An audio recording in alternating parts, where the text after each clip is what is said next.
Just preface everything with bio. Preface everything with bio. So, you know, biomimetic, how to mimic nature, how to learn from nature's genius, you know, and it's all around us. This whole place is a canvas for biomimetic art, biokinetic, biological, you know, there's a whole lot of bios we could, yeah, so.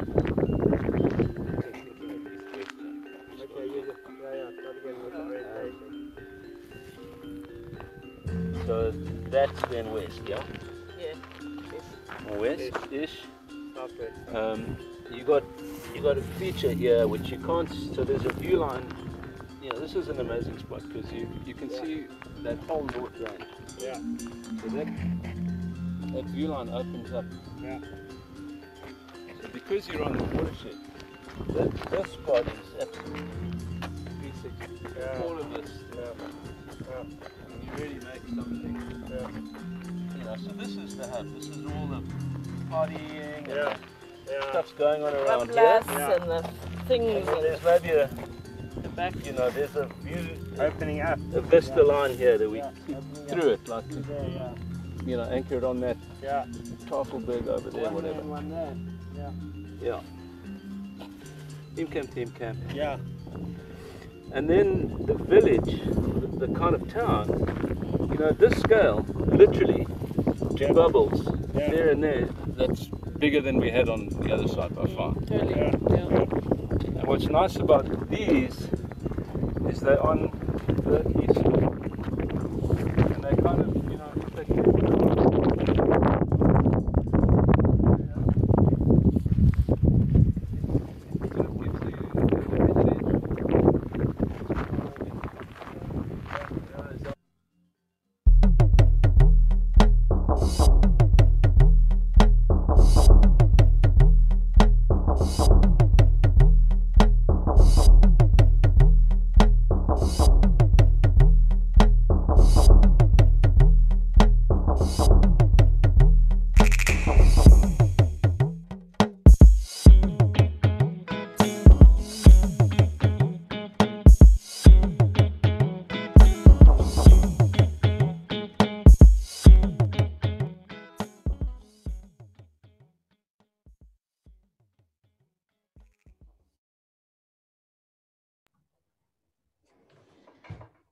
Welcome everyone to the AfrikaBurn Town Hall. Nice attendees. We've got about 24 people here, which is great. Thank you all for coming.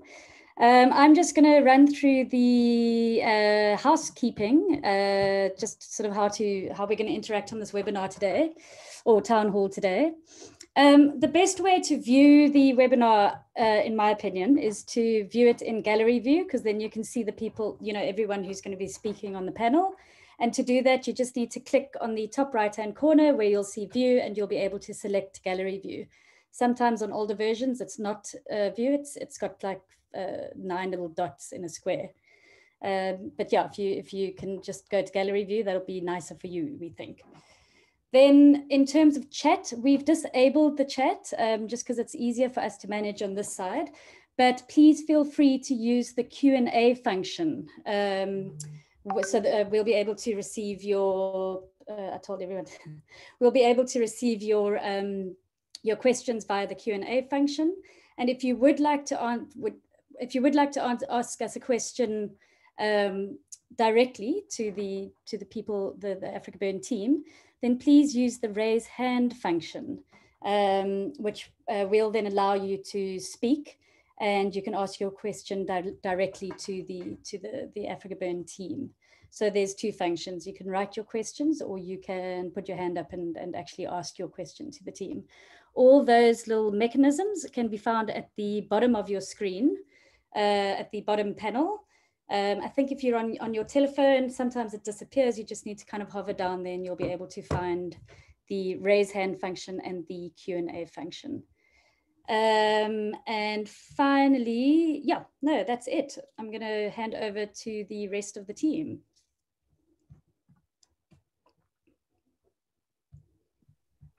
Thank you, Jules. Welcome, everyone. Thanks for attending on a lovely Wednesday night. Lovely if you're in Cape Town, but obviously in the age of being online, we don't know where you are, so it might be bad weather. Yes, so this is a town hall. So fundamentally, we want to hear your kind of questions, but what we're going to do is we're going to give you a little bit of background on what we've been doing at Quaggafontein. It's funny, when we had a giant event annually, everyone would go like, so do you do that all year through? And it was always like, yeah, we do a lot. But now that question obviously is obviously far more in the forefront, because we're not having a giant event, but we are quite pressed to try and invent the world anew. Event our world anew. So obviously, I don't know if you, whenever you logged in, there was a little snippet of a video of Quaggafontein, our new forever home for AfrikaBurn, and it will play again at the end. It's a 14-minute video. It'll play at the end of the town hall if you didn't get to see it, so that you can see the whole thing if you want to. But there's some lovely drone footage of Quaggafontein, so that you can get acquainted with it. So I'm just going to give a quick rundown of what's been happening. I mean, besides all the kind of like organizational reshuffling and the constant kind of inventing new things to do, and then having new kind of legislative kind of restrictions thrown at you, and then you have to change again, and sort of kind of rolling with the punches. Obviously the development and the establishment of everything that we've been doing on Quaggafontein has kept us very busy. And in a way, it's not like we've started doing this Quaggafontein work because we're not having an event. We were doing it anyway, but obviously we're a kind of quite dramatically reduced team. But the thing about Quaggafontein is that the possibilities there are infinite, and it's a very exciting project. Currently, I just did a count of people that are volunteering their services on all the different various developments of Quaggafontein and the kind of systems that we're setting up there. And we currently have got 43 people of a super high kind of caliber. We've got kind of solar experts and ecologists and archaeologists and architects, and it's a really amazing thing. It's very heartening. But so the vision around Quaggafontein was very multifaceted. I don't want to necessarily go through it again because we have, but I'll give a very précis version. But we felt like getting our own land was going to afford us the opportunity to really institute changes in terms of how we set up our infrastructure. So energies and efficiencies and kind of systems that serve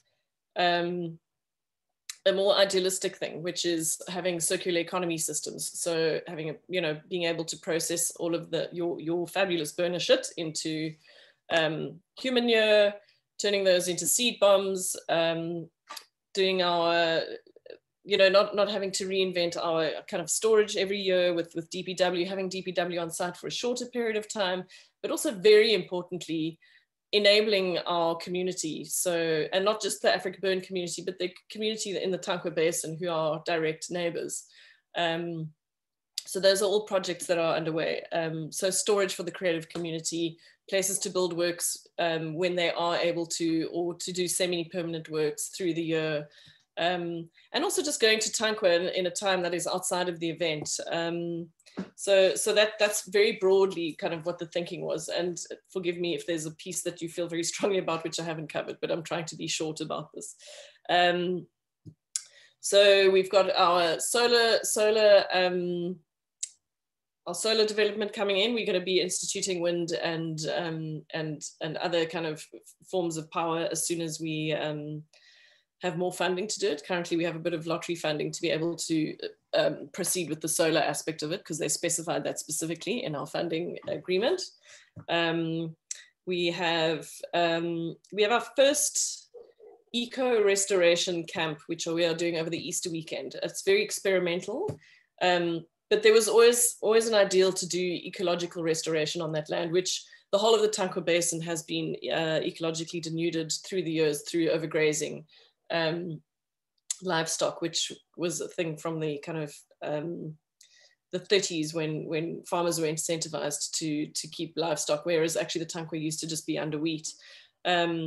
So just moving our focus from, well, just not moving the focus, but splicing the focus of being concerned and actually utilizing the amazing kind of inventiveness and bureaucracy driven people that we have in our amazing community to actually start doing that kind of thing. So kind of remedial ecological work on the land. So do those as kind of camping events, much smaller events, kind of higher touch, not in COVID times, but higher touch in kind of your relationship with the land. So we are having our first, what we're calling the eco trip. To start off with, we had a permaculture report done, and we will be setting up the food garden system, and a couple of other kind of pieces of work that need to be done, establishing some paths, because there's beautiful mountains and we need to establish paths. So that's quite exciting, is that we'll have our first kind of event actually in April, beginning of April. So that's exciting, and we'll see what happens. I hope some of you can join, but I think that launched today. We are also kind of going towards the kind of radical self-reliance and principle of self-organization, and we are trying to enable people who want to go and have their own events, which are completely self-organized. We do sort of the basics, provide toilets and some kind of like parameters around which they can use the space, but to go and actually start becoming acquainted with Quaggafontein. It also affords us the opportunity to, because there are things that we don't know about Quaggafontein until we've had quite a few people pass through there. So the event site isn't as easy a town layout as Stonehenge was. It's extremely, extremely beautiful. But so we're going to occupy that space with kind of smaller patches of people, and so that's a very exciting, and then watch how it feels, and then hopefully we'll get a bigger town plan emerging from that. We've got a whole lot of ideas, and we've done a lot of kind of exercises around that. So, but otherwise we've got kind of heritage projects going on, the architectural plans, kind of getting an architectural language that as we keep adding buildings, we're doing it in a splice of green and heritage and sensible and, you know, kind of like historically sensitive, etc. Yes, and we're getting more and more people from the creative community are wanting to kind of come out and just also to spread the news that you can kind of email us, and we want to be able to facilitate. I mean, that is what we do at AfrikaBurn. We want to enable and facilitate people to do the projects that they want to do, and Quaggafontein is our new blank canvas, and it also, you know, it extends our opportunity to, you know, a whole year. We can occupy that space in the whole year, not just the kind of month and a half that we had on Stony. So, but I think what I'm going to do is not go on too long about that. But I just also want to then also make a statement around what is happening next in terms of events. We are not going to be having another large event until we are allowed to have another large event. And very, very distinctly, we simply, one of the principles is radical, is civic responsibility. And it states very clearly in there that we will abide by the rules of the country and national laws and local laws. And having an event without having an event permit is not what we're going to do at all. And so we've just got to invent and reinvent and see if we can weather the storm. It's getting very, very close to the wire, but Lorraine will speak about that a little bit later. And it's been an exceptionally challenging year because we are a pared down team. We're you know, we strategize, and then we aim at a thing, and then we start organizing it, and then it kind of goes away, and then you got to start the new thing and start organizing it. So it's been a kind of a pretty challenging time.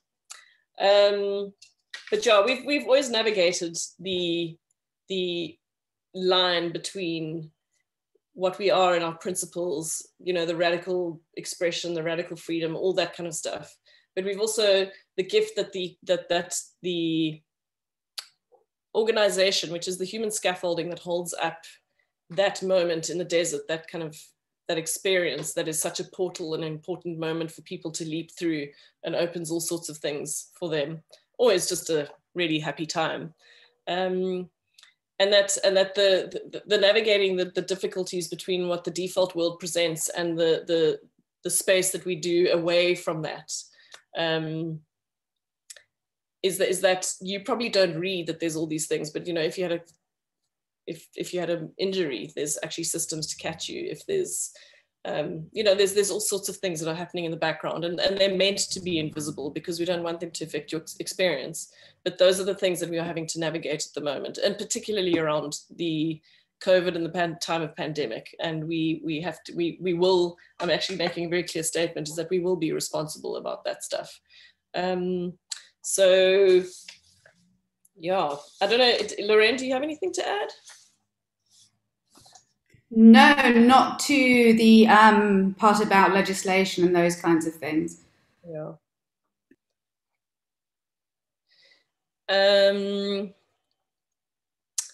Then there's the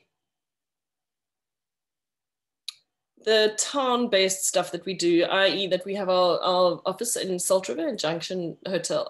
If you've been there, it's a really beautiful space, and it's a fantastic urban home for what we do with AfrikaBurn.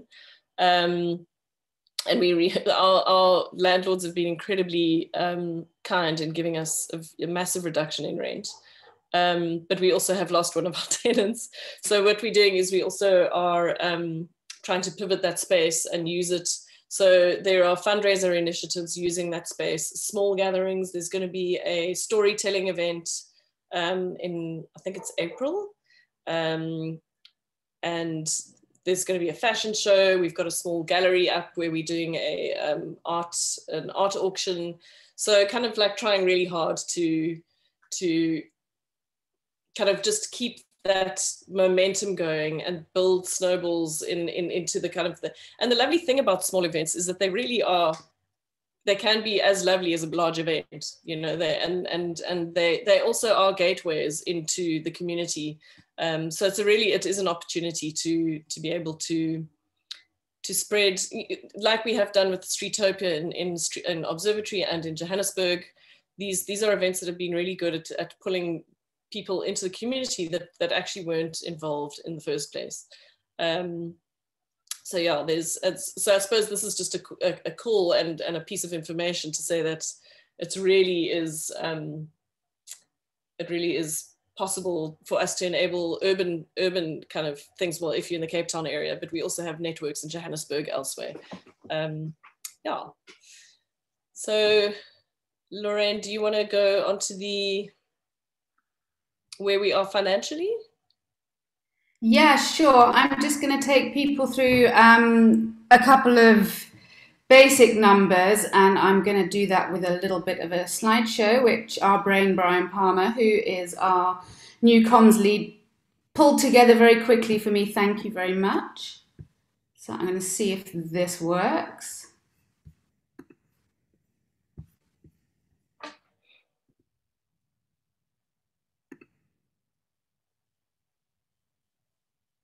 Cool. Are we in?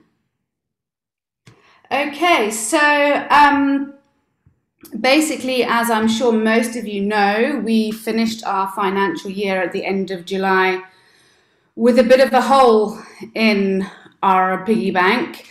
we finished with a deficit of 13%. So that's put us on the back foot when we started the new financial year.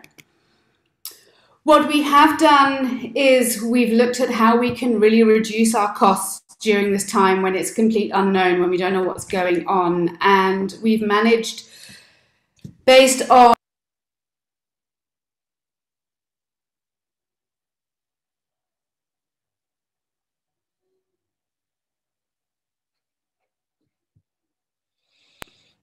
Was I muted? Sorry, Lorraine. We're just seeing a black screen at the moment. Oh, okay. Hold on. Representative of our bank account. No, black is usually good. Okay, we're seeing exactly. That's about right. Okay, so let me bring this to the front. There you go. Close enough. See it now? Okay, I'm going to try and put it back in full view. Does that work? No, it tells me to bring my window to the front. Okay. Doesn't. We're going to go like that because that's close enough. Okay, let me go back to the top. Okay, so there we go. There's our clan with a bit of a arm ripped off and a couple of heads ripped off. That was the hole in our budget last year after cancellation. And yeah, as I was trying to explain without images, over the year we're now at a place where we are 53% reduced in terms of our salary bill. But what that also means is that people are also taking on more roles, and what we've managed to achieve over this time is a combination of people who have moved on to new opportunities. Some of those people were intending to move on anyway. Some people have realized that we're in a precarious position and they need to be able to kind of like feed themselves and look after themselves. So they've chosen to move on to new opportunities. And what it also has meant is that the existing team, the majority of them are on short time. So most of us are working at between 60 and 80% of pay. And of course, what that means is a lot of us are just kind of like making up that time anyway. So we've really done well on reducing that down, and we've been really grateful to the team in trying to manage this. It's been really tough. As Monique said, our landlord has been incredibly generous with us. They gave us 3 months free initially, and they just extended our contract and gave us a rental holiday, and they've come in and given us a continued reduction. But as time progresses and as our sector remains one of the only ones that is closed until we get completely out of lockdown, like we cannot do what we do in our entirety whilst we are still in a state of disaster, and that keeps getting pushed out month on month. So every time the 15th of the month rocks around, it gets bumped on for another month. And so understandably, our landlord has notified us that it can't be in place forever. So as Monique said, we are looking to plug those holes by getting artist rental in. We are lucky, I think, in the fact that comparably the rental isn't as high as other properties of similar kind of size and stature. So we are able to offer spaces for artists that are comparably like a decent price. So we hope that we can do that and we can activate the space through workshops and other activities. So that basically equals a 36% reduction in our monthly overheads. But as time goes on, our position becomes more precarious, and I wanted to share, those of you who are in Cape Town will probably know of the space, but the Fugard Theatre, which shut its doors initially this time last year and said it wasn't going to open until this year, yesterday announced that they're closing their doors for good because they just cannot manage COVID protocols, and bringing in the income that they require in order to keep running. So I think AfrikaBurn is kind of like the sentiment and the feeling and the challenges that we're facing is echoed across the sector. And what I would also like to say now is that the art sector at the moment is under immense strain. There has been presidential stimulus packages that have been allocated for artists, and currently there is an absolutely botched process that has been run, and it has resulted in a sit-in at the offices of the government agency that is supposed to be administrating it. And as AfrikaBurn is impacted and affected very much by this botched process, AfrikaBurn absolutely stands with the artists that are there peacefully sitting in, waiting for answers about the maladministration and the potential corruption that's gone on. So talking to grants, and yeah, as I say, the President's stimulus package is one grant that has been allocated to us and only partially awarded. We set ourselves a target of what we thought we could achieve within the financial year, which runs August round to July. And we thought we would be able to get in about 2.5 million rands for projects and activities. And so far, we're just over the halfway mark, and we've already achieved 83% of what we thought we would bring in, but we are still waiting for 43% of that to actually touch our bank account. And so really it's down to what we need to survive, and given the precarious nature we're in, it really is a kind of month by month thing. We need to weather the storm until we can get tickets on sale again. And we really do believe this is a temporary blip in our landscape and our road to recovery. But running the numbers at the moment, it's still looking at 400,000 rands a month for our overhead. And so that translates into a near 5 million figure coming to this time next year and into kind of April, ahead of when we would usually have our event. So yeah, I mean, it is a bleak picture, but given the fact that we are being successful with some grant funding, we are putting together different fundraising strategies. We launched a campaign a few weeks ago for the projects that we activate in the Tankwa, and I'm really pleased to say that those are gaining traction. So that's great, because it means that it helps towards the service provision for the Elandsvlei school, for the donkeys that we support usually with animal feed, and with the cart horse protection team going up and doing the vet packs and the checking and the harnesses and those kinds of things.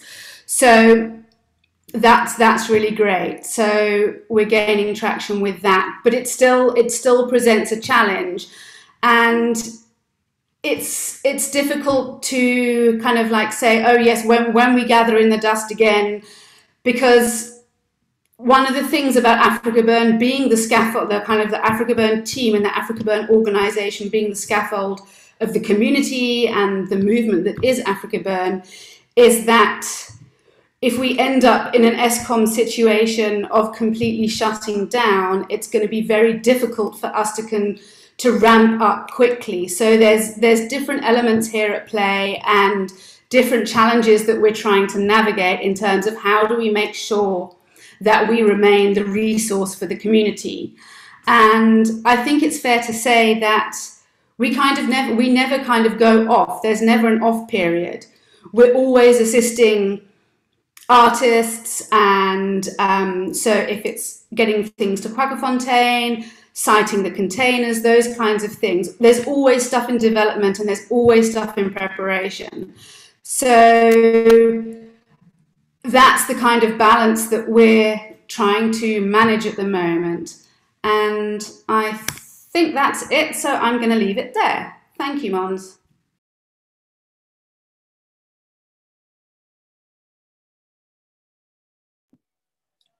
Sure. Thanks, Lorraine. Yeah, I mean, it's an interesting thing to kind of, we are at the phase where, I mean, obviously when we had to cancel the event, we definitely, one of the scenarios that we built was do we just put the organization on ice?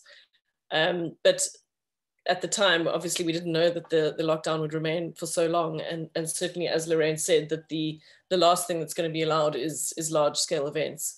So, yeah, I mean, it's a question that I'll just put out there is how does everyone feel about that? Because it will be challenging to be able to, you know, AfrikaBurn is such a curious kind of animal. And everyone who works there, I've been thinking about it, is because they really are just relationship managers, and it's relationships with loads and loads of people and connecting people with other people, and that doesn't stop. That aspect of the community doesn't stop. We and also our community, whether the AfrikaBurn org continues to function in the manner that it does or not, it's, you know, the community and the culture that has grown out of the AfrikaBurn project obviously will persist and is still alive. But it's interesting to kind of be facing the second year of not having an event. And for me personally, it's made me realize how important it is, actually. There's a whole narrative around whether we're an event or a movement or whatever, but we are an event and a movement, and the event is quite a key tool in that process to kind of kickstart. It's like I said earlier, it's a portal through which people leap, where it's because it's such a hyper-connective environment. It's a very fertile space. It's a petri dish. It's experimental, and the other thing is that it's so intense. It's intense experience, and that is usually like quite a good defibrillator to kind of people's creative process that can go dormant in kind of the default world hyper-transactional scenario that we live in, which is to a degree how burns in the world started as a response to that, you know, the trickster kind of impulse, the playful impulse. So it's very interesting kind of navigating the space where we are coming up against such hard kind of realities. And really, I think our motivation primarily to not go on ice completely, although that's completely up for discussion, is the fact that if we suddenly are able to have an event, to kind of get that turbine moving again is going to be pretty challenging. Because like I said, AfrikaBurn, creating and organizing AfrikaBurn is quite a special needs, it's a special needs child. So we have to, yeah. Brian, Julia, are there any hands or any questions yet? Because I do want to challenge everyone that we would like to hear from you, not just our own voices, because we hear them all day. And we are here to answer the community's questions. That's kind of the fundamental reason why we have... cool. I've got a question for you from Anita Branco, who's here, and she says, thanks for all the work that's been done so far. It's been so difficult for everyone. It would be great if we could keep the community alive and help each other during this time.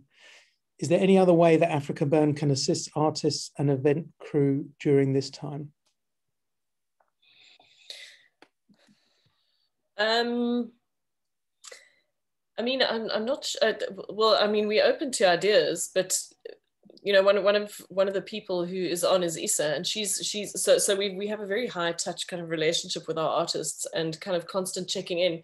We've also had separate art public talks where we check in with everyone where they are with their artworks, because obviously we cancelled just before the event, so a lot of the funded works and just non-funded pieces had to go into storage. So we're checking in to see, where are you now? Can we help move the stuff up to Quaggafontein, putting people in contact with each other so that they can share storage and that kind of stuff. I would say, though, that the biggest desire and need in the community is to gather. I mean, besides everyone's shortage of cash in the world, but is to gather. I don't know if that's an adequate answer, Anita, but yeah. That's what I have for now. And the thing to know is that we are completely open and we're on a hairpin trigger to help at all times, you know, and especially that we have the junction, we have, so for example, DMV are running mutant vehicle building workshops. which they're starting soon. You know, we've got the Kunst for Kunst, we've got the space at the office. Sadly, that's only available to people in Cape Town or its surrounds. But really, it's like with AfrikaBurn, that we create space in the desert, because fundamentally that's what we do. We create a platform and then we rely on you to come and populate it with all your fantastic things. And that is really what we are doing with the junction as well. So keep that in mind.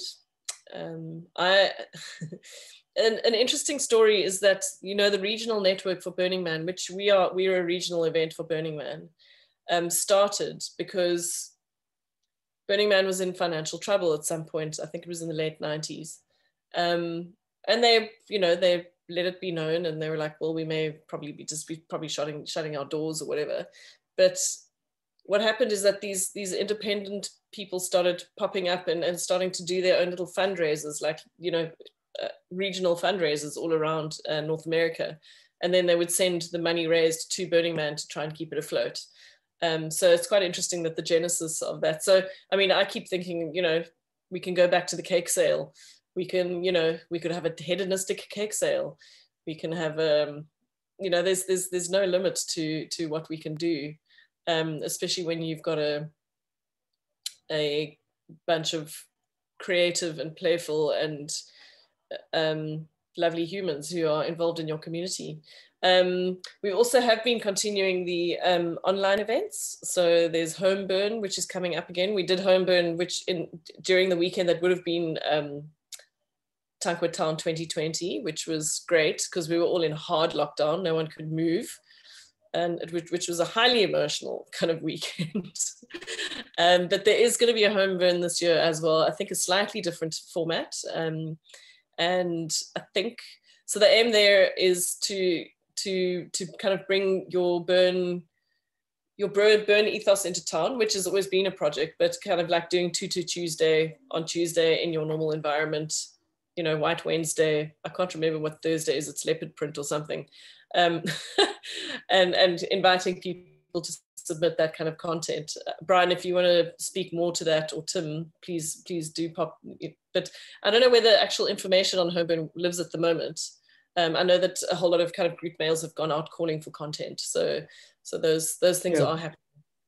Yeah, we've messaged the creative community and sent a mailer out to everyone to see how they would like to engage with us with Homeburn.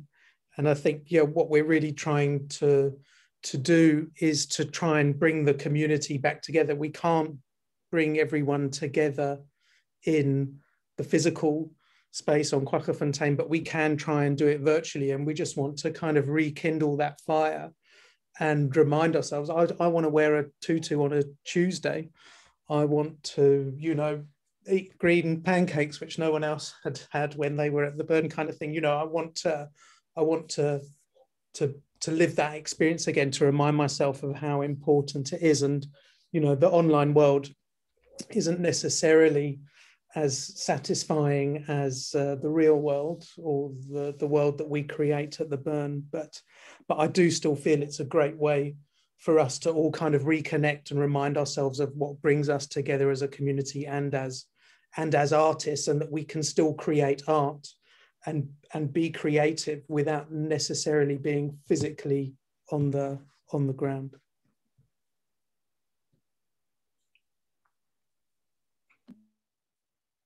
I see a question. I don't know if this person wants to ask it with a voice, but the question is, why pay to keep a space for AfrikaBurn in a city centre when we have access to Quaggafontein? I think that's got a kind of dual function, really, and that is that obviously when we haven't been able to predict how long this pandemic would last, so kind of shutting down the whole machinery didn't really make sense because we thought we would ramp up again in 3 months' time or whatever, you know. So that's been a moving target. But yeah, like I've been saying earlier, is that we do, when we started AfrikaBurn, it's about gathering the community. And when we had to gather to do because really it's about pulling people in. And so I would do talks at like the Armchair Theatre or there, but finding places to do the stuff like ranger training and sanctuary training and that kind of stuff. And also with a crew of, I mean, eventually we were 27 people in the office, which was a very fertile and active space, and it enables a lot more. So for me, and Lorraine and Brian and anyone can jump in here, but for me, it's really about the potentials of gathering people and keeping that aspect of the community alive. People do love the junction who do have access to it. It's it's a very beautiful space. And then also, obviously, you know, we've had this massive discount, so it didn't represent a massive amount of outlay. So yeah, Lorraine, I see you went off mute. Do you want to say something? Yeah, I do. I mean, we've really managed to utilize that space in interesting ways in recent times. We've turned it into, part of it into a soundstage that we activated for Etopia. When we took Etopia online, we were awarded some funding to do that and to able to help artists. So that was a really, really beautiful opportunity to have different music performances. And also Radio Free Tankwa have broadcast out of the space as well a few times. So it definitely is a space where we can kind of commune and convene and do things. And all of those things like the volunteer days are really generative and are really important for kind of keeping people together and, yeah, keeping us active. But it doesn't mean that keeping the junction, questioning the keeping of the junction is not on the cards. Like, we're not questioning it. You know, that this is all the process that we are going through at the moment. So yeah, it's an ongoing discussion. But to a degree, it almost feels part and parcel of like, do we kind of shut the whole thing down? Yeah. Cool. We've also got a question from Raymond de Villiers. Raymond, I don't know if you want to ask your question directly and appear on screen.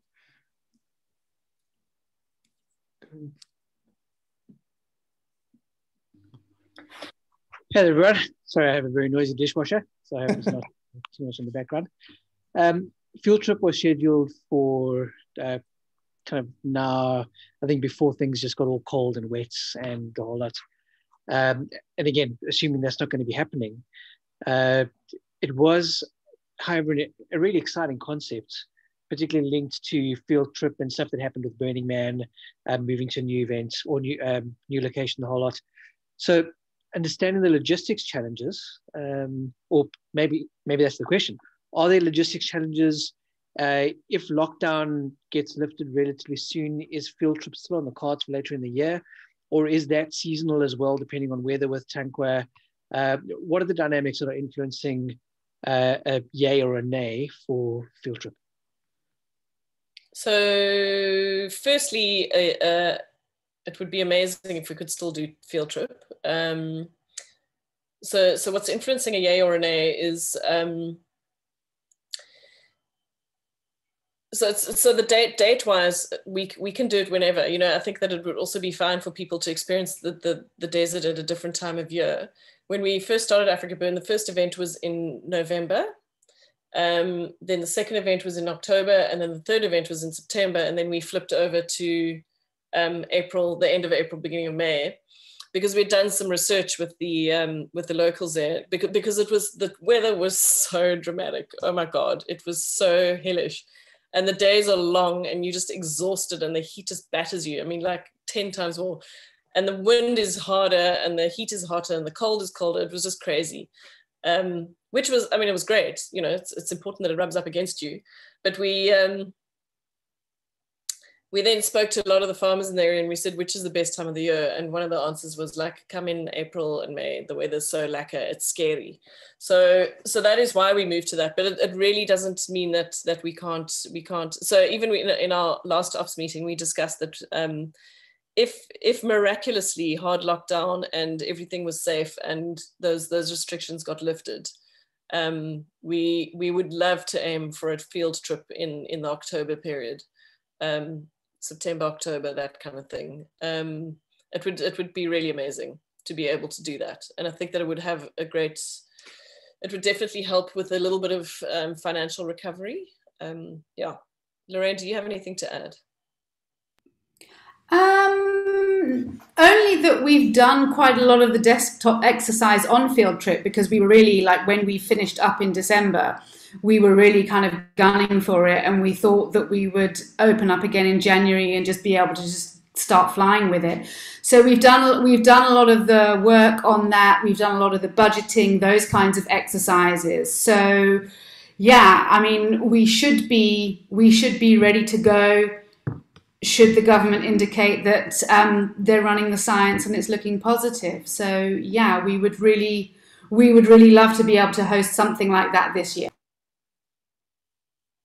Does that answer your question, Raymond? It does. Thank you very much. Sure, thanks for it. Great stuff. We've also got a question from Thomas Steiner. I don't know if you would like to ask your question directly.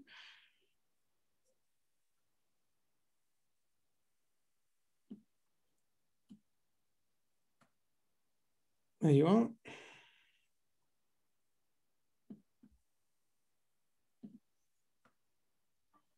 Thomas? Hi.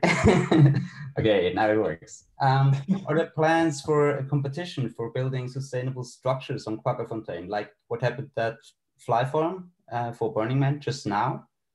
I feel like we've seen all these amazing ideas of how to build there, how artistic it is, how beautiful the stuff is. And I feel like it would even, maybe bring new circles of funding for making things happen there, because it will challenge loads of architects around the world who are maybe not looking for building something on an event because it's permanent. So yeah. Yeah, so funnily enough, I was actually on the advisory panel for the Fly Ranch project, reviewing all of the applications, which were phenomenal. So there's a yes and a no. I think it's a fantastic model. The only difference with Burning Man and Fly Ranch is that they don't use Fly Ranch for their actual event. It's a piece of land that they bought, which is adjacent to the playa, which is where the Burning Man event happens. And it was so it's really an opportunity there to kind of really move the kind of action that has started with the kind of inventiveness around Burning Man into kind of utilizing that highly creative, collaborative, inventive energy of our creative community, those people who imagine first and reason later, and to just think up projects, which are around sustainable energy, etc. So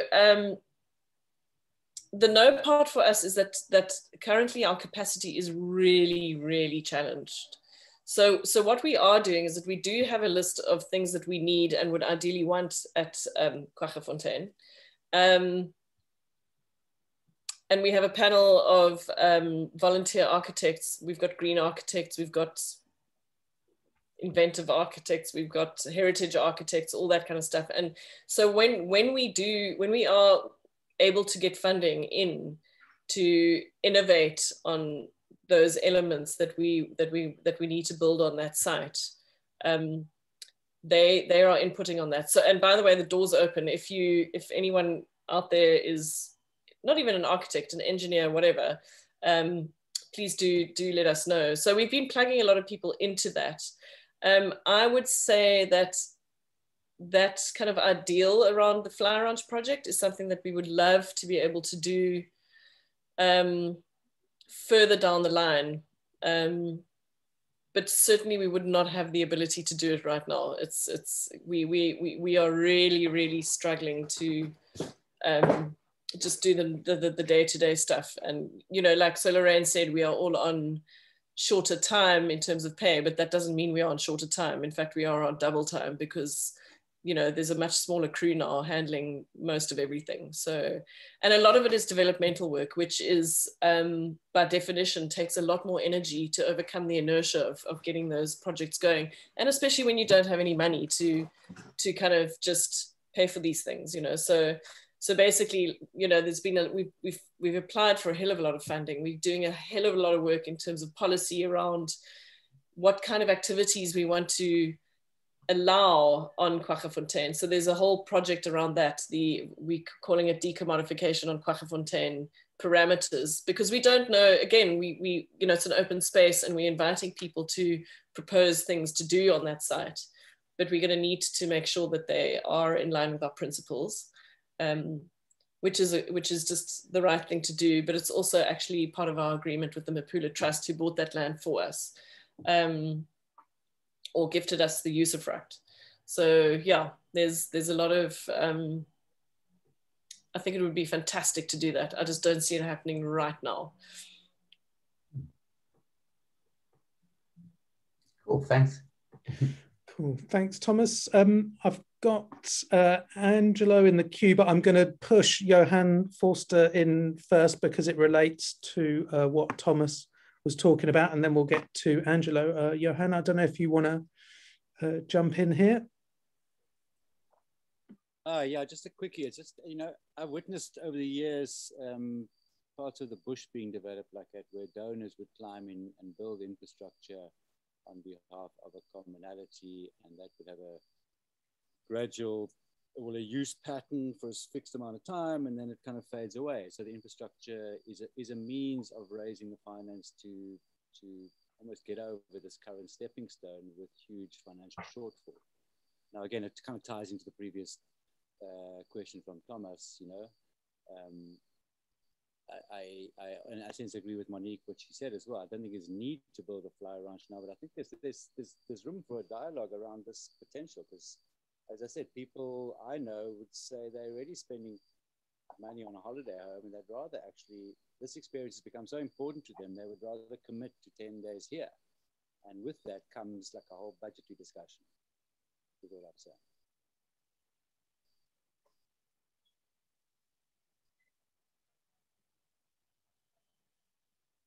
Thanks, Johan. I don't think I need to answer that, because I think it was just a nice kind of input. Oh, nice idea. Okay, the next one is from Angelo Doyle.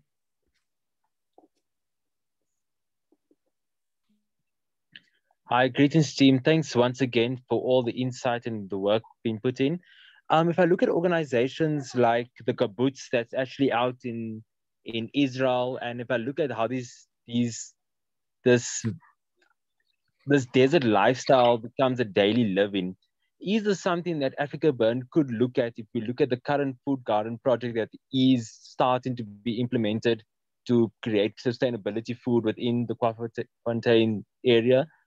Could we look at building the community in a way that it's an ongoing community on the site, such as the kibbutz type of setup? That's my question. That's definitely, thanks Angelo. That has been a question before. Currently, there's not enough water infrastructure to start off with. Very basically, there's not enough water on Quaggafontein. There's quite a bit of water, but I can't imagine that it would be able to keep people at the size of a kibbutz. We are more kind of concentrated on making sure that the examples that at the moment, what we're wanting to do is to experiment, use all the expertise and the braveness that of the kind of AfrikaBurn attitude to create a model that can move horizontally if it works really well. And so particularly make sure that people in the Tankwa Basin are, you know, who live in that area are getting these inputs as we are doing them, you know, so get them involved. Also, you know, to learn about their knowledge and that kind of stuff, which, you know, we're getting a lot of that kind of it's really important to honor that we are fairly new in that space. But so we've had all these permaculturists come in. We've just got to be very, very careful around humans on Quaggafontein at this point, because it's quite especially with the size of our community that are so keen and so wanting to actually go and live there. So there is a potential for a community in the future, but I think we're just being super cautious about it. We'd have to work out a really good, because there's issues around radical inclusivity, and if you can only have X amount of people on the site, why can't you have more? How do you choose them? That kind of thing. So yeah, that's it. It has been an idea that people have repeatedly asked about. But I think our approach is to go quite cautiously and quite slowly in terms of that kind of thing at the moment. So we're starting with these eco trip events where we're going to bring people there, and we're just going to see how the space responds. We're just going to and also the other thing is we've got to do a lot of diligence on an experimentation around what eco restoration projects are actually going to work in that area. It's exceptionally challenging to do that work and to do it properly, so that it's not a wasted energy, that it's actually a constructive and inventive and just a good thing to do. So yeah, not necessarily the kibbutz model, but kind of trying to work out a way around questions of access and being able to facilitate people there for longer periods of time, custodians, stewards, that kind of thing. I hope that answers your question to a degree. It does, Monique. And then just the last question, how has the current food garden project been, and have you guys started? So we have not started. What we've started with is a lot of Zoom meetings, obviously. So the first establishment of it is going to be on the Easter weekend. So the event is from the 1st of April to the 5th of April, where we are, I think there's 100 tickets available, and people are going to come up and start establishing that. So we've got a garden design in process, working on the water infrastructure, etc. So we'll keep you posted. Or why don't you just come along? Sounds awesome. Thank you for that. Thank you, family. Sure. Cool. And then talking about doing things slowly and carefully, anonymous attendee has asked, what is the 100-year vision for developing and stewarding Quaggafontein? So we definitely have lofty ideas. Well, we started with lofty ideas. We started with practical ideas and lofty ideas because, as the mission statement of AfrikaBurn says, we are here to invent the world anew. So there's a lot of different layers of that, of what we can do on that. And so starting with very basic things like looking at the fact that it is very ecologically denuded, and that we can take our community and start trying to see if we can actually turn a radically damaged area in a radically dry area within the very challenging kind of circumstances of climate change. So we're emerging out of a 7-year drought, but apparently, we're going to have a little bit of rain, but who knows if that's going to happen. But rainfall has really gone down. Plus, so there's the environmental imperative, and environmental is not ever just environment. It's also the human, aspects of it. Shame, I see Brian, have you got load shedding? So initially when we started discussing buying land, or we thought that we were going to buy land, we went through a process of, there were a couple of people who thought it was a good idea, and we kept going, okay, let's do this. And then we started developing those ideas. And So there are a lot of different ideas. So ones that I'm not mentioning, which have got a much longer timeline, are issues around earth jurisprudence, which is, you know, treating the land as if it's a human, not a human, but it's personhood. And so that every input that we do there is adding value to it rather than being extractive, because those areas have been extractively farmed. So the ecological restoration project is a very long-term one. I mean, I can't imagine that we're ever going to see results in anything more than 10 years. So it's a very long run-up. But in terms of the earth jurisprudence stuff, it's a very exciting field. It's a legal field, and we would love to layer a constitution onto what we do at AfrikaBurn. I mean, what we do with Quaggafontein and AfrikaBurn and the community around it, and really try and make a very great example of what it is to be able to do that, and hopefully let it move horizontally again, you know. So I think, but to answer your question, I think that there's going to be a lot more consultation around that. Currently, we've been very locked down into details like water, heritage, town plans. You know, there's a lot of logistical stuff that we need to get going. But we have done some visioning work, and we've done some visioning work with ecologists. And very, very importantly, doing visioning work around dealing with and it's not uniquely South African, but it's very distinct in South Africa, is the issue around land ownership and how it intersects with radical dispossession, past historic radical dispossession and current dispossession. So access issues and yeah, so those are all things that we are up for kind of developing, and we've got lovely volunteers on them. And I think I would hazard that we'd probably be able to, if we're still running, in the second half of this year, be able to do far more kind of process work, deep process work on that, and have it as an open invitation to the community to participate in. I hope that answers the question.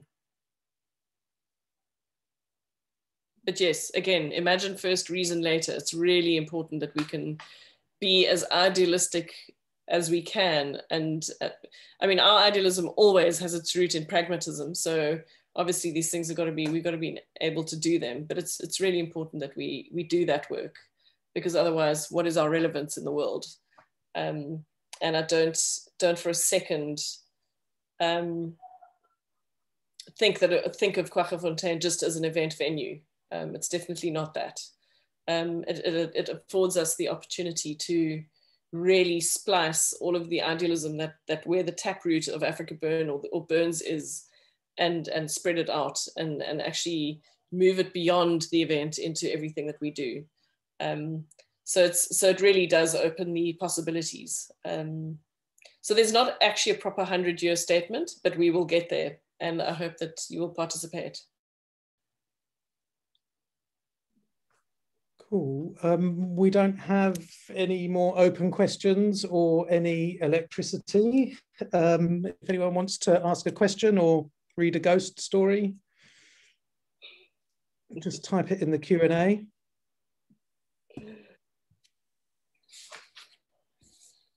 Oh my word, is it going to be a short town hall? That would be amazing. We've still got some juicy questions, I'm sure. One person was asking for a bit more information maybe about the eco trip that's coming up. Yeah, is Stefan on the... Was Stefan asking? Stefan. Should we pop him up, Issa?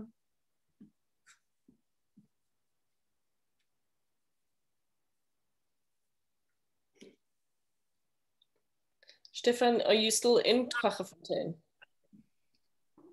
Hey guys, can you hear me? Yes. No, I've actually just arrived back home, so I've just spent a week up there, kind of, yeah, just feeling the space a bit more and figuring things out, and trying to prep for part of that eco trip, which is going to be the food garden setup. So yeah, it's been really great, and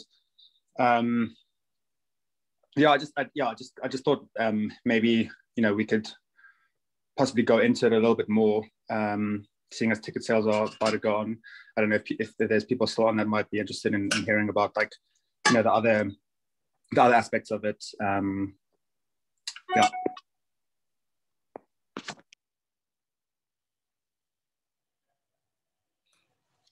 So, so was it you asking the question? I was wondering if you wanted to answer those questions. But yeah, it's an experiment. We've got species lists. We've got there's a kraal next to the so there's a homestead which has got a little cottage, and it's got a barn attached to it, where there used to be an old sheep kraal, and so that's where we're going to place the initial food garden, and just see what grows there.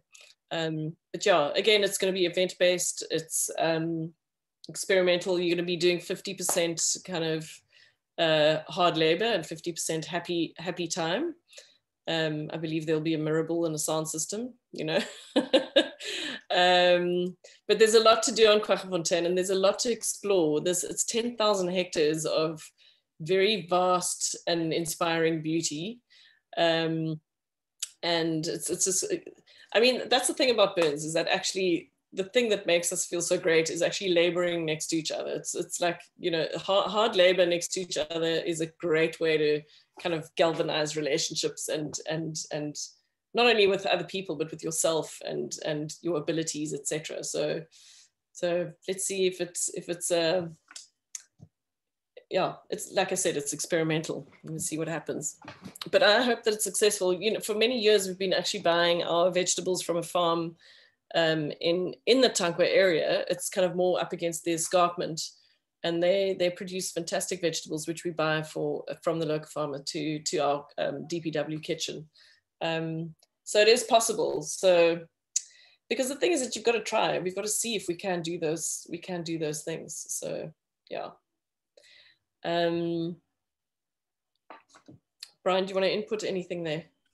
Yeah, I just thought I'd maybe just take a few snippets from the ticket announcement that's being announced tomorrow, so everyone here gets kind of first dibs on it, because yeah, it is the first opportunity to set foot on Quaggafontein for our community. So I do think it's a really incredible opportunity. But yeah, it's going to be over the Easter weekend, 5th to April.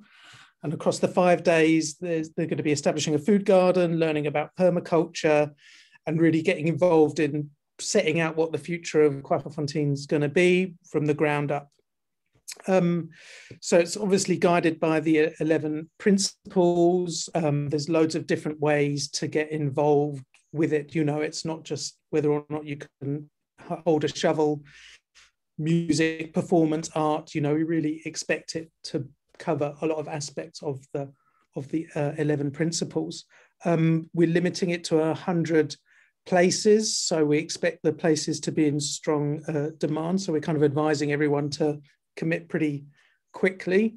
Obviously, we'll be maintaining COVID protocols and making sure everyone's kept safe over the event, but looking at implementing food gardens, establishing hiking and mountain bike trails. That sounds really kind of exciting, figuring out what those routes are going to be. There's going to be a number of talks and workshops, yoga, meditation, guided walks around the site, a land blessing ceremony, lots of painting, recycling initiatives, and yeah, a bit of a knees up as well. And, you know, those kind of a Tankwa cocktail, watching the sun go down, yeah, is kind of food for the soul. And obviously opportunities for people to bring events and activities that they want to do on the eco workshop as well. Yeah, it's same as usual in terms of radical self-reliance and bringing all your own gear and food and water and stuff like that. But there are opportunities to kind of rent tents and a bit of infrastructure from the org as well, to make it a bit gentler as a first trip. But yeah, we're going to announce it tomorrow. We're super excited about it. We think, yeah, I mean, it's a chance to be a part of the history of AfrikaBurn and to say you were there when.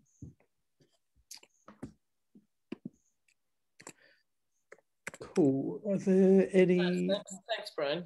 No worries. Okay.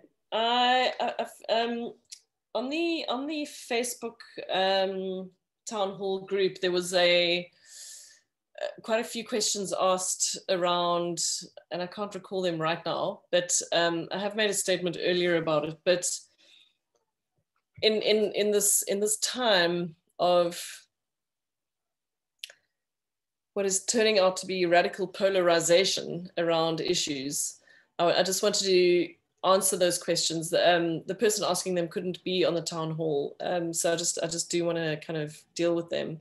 And I'm not going to go through them because I think they were about 26 or something. But she's asking around, will the fundamentals of it, and correct me if I'm wrong, any of you other people who who were on the comms there, around kind of sovereignty and people's right to choose to not have a vaccination, etc. And will we have you can only come to the event if you have a vaccination kind of rule? And really so there's a couple of things happening there. And the one is that those kinds of arguments that are happening on Facebook, which are actually just kind of an endless game of ping pong between kind of pro-vaxxers and anti-vaxxers. We have decided to shut down that kind of communication because it's compromising our ability to utilize that tool called Facebook.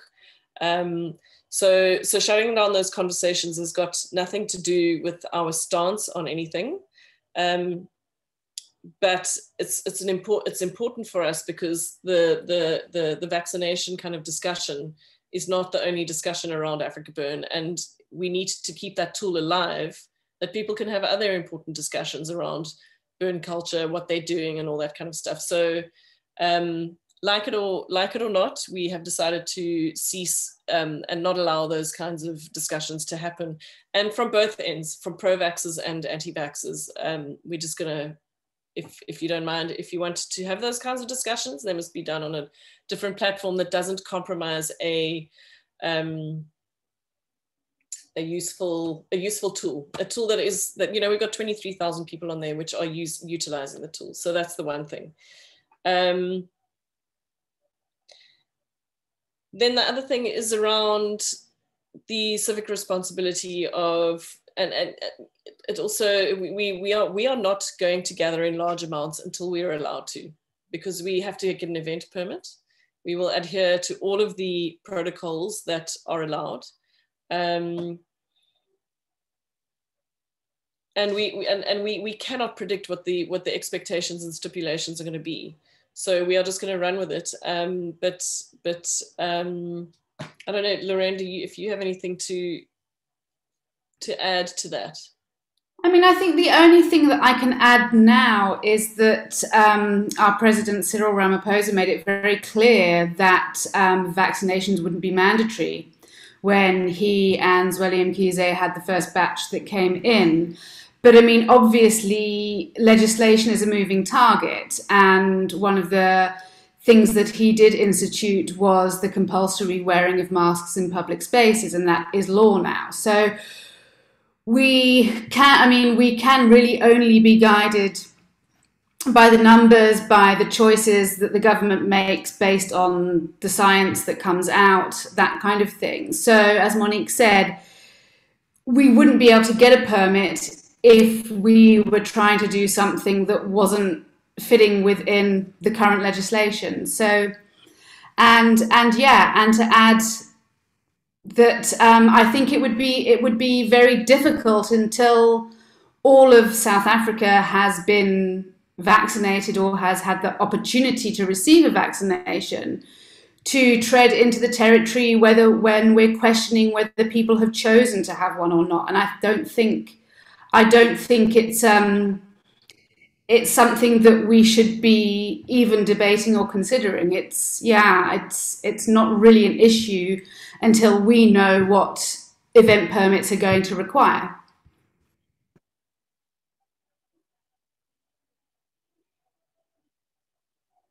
And it is always a kind of,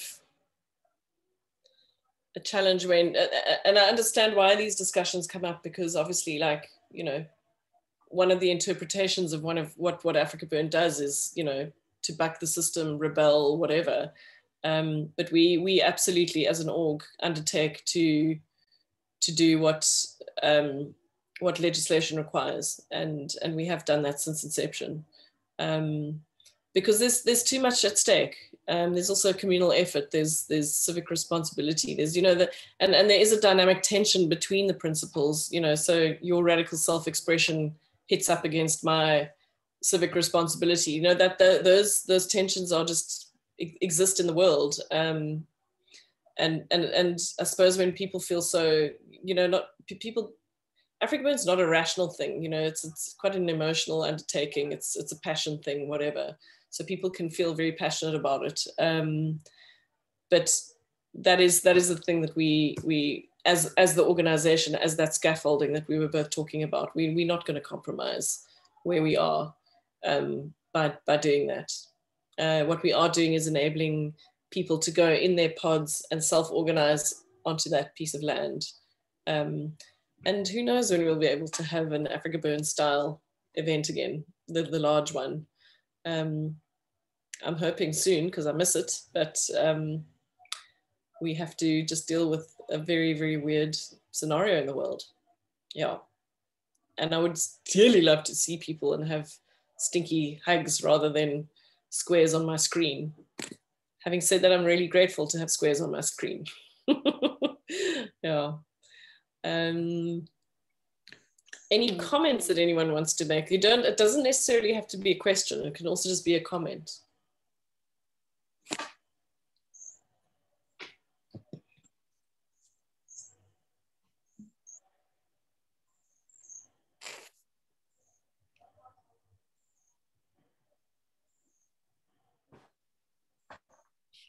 Alrighty.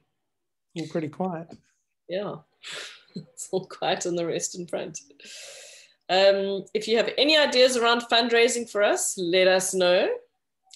We are that is quite a primary focus at the moment, and I suppose it raises a whole lot of questions around, you know, AfrikaBurn's validity in the world. Why should it exist? And to just I mean, the comment on that is really that I suppose all of us who are working on it feel that we do good work, and we do good work in the world. But, you know, equally as valid is that if you just love coming to the event and having a fat jaw and, you know, making your little project or your camp or whatever, and that's really important to you as an annual thing, that's also a valid reason for it to persist into the future. So it's really, we're at a very interesting juncture. But yeah, and we are precarious and at risk of the actual org having to pare down to sitting on ice, basically. But we're going to try our hardest to not let that happen. And this is an appeal for help. If anyone has ideas, advice, wants to have a, I don't know, psychedelic cake sale, let us know. Lorraine, any closing comments from you, unless there are any questions that pop up?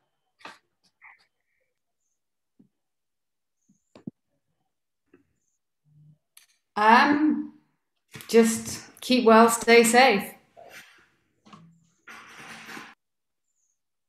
Cool. I think we'll call it. Thank you everybody for participating and for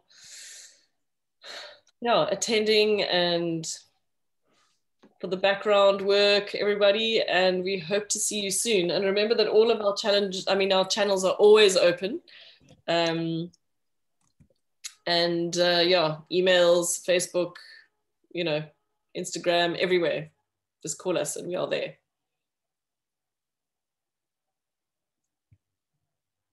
Oh, and now I think Tim is going to play the video again.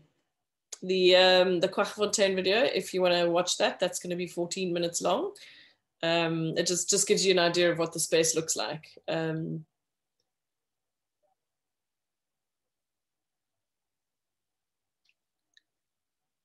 Tim? Super.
Just preface everything with bio. Preface everything with bio.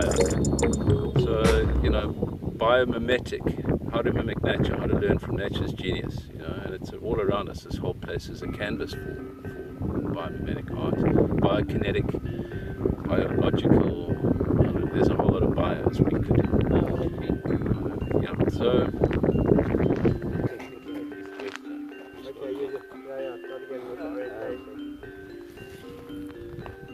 so that's then west, yeah? Yeah. West-ish. Southwest. You got a feature here which you can't, so there's a view line. You know, this is an amazing spot because you can see that whole north range. Yeah. So that view line opens up. Yeah. So because you're on the watershed, this spot is absolutely 360. Yeah. All of this. Yeah. And you really make something. Yeah. You know, so this is the hub. This is all the partying Yeah. and stuff's going on around here. Rumblers and the things. And there's maybe a back, you know, there's a view Opening up. a vista line here that we keep opening through it, like to, There, yeah. you know, anchor it on that Yeah. Tafelberg over there, One whatever. there and one there. Yeah. Yeah. Team camp. Yeah. And then the village, the kind of town, you know, this scale, literally, two bubbles, Yeah. there and there, that's bigger than we had on the other side by far. Totally. Yeah. And what's nice about these is they're on the east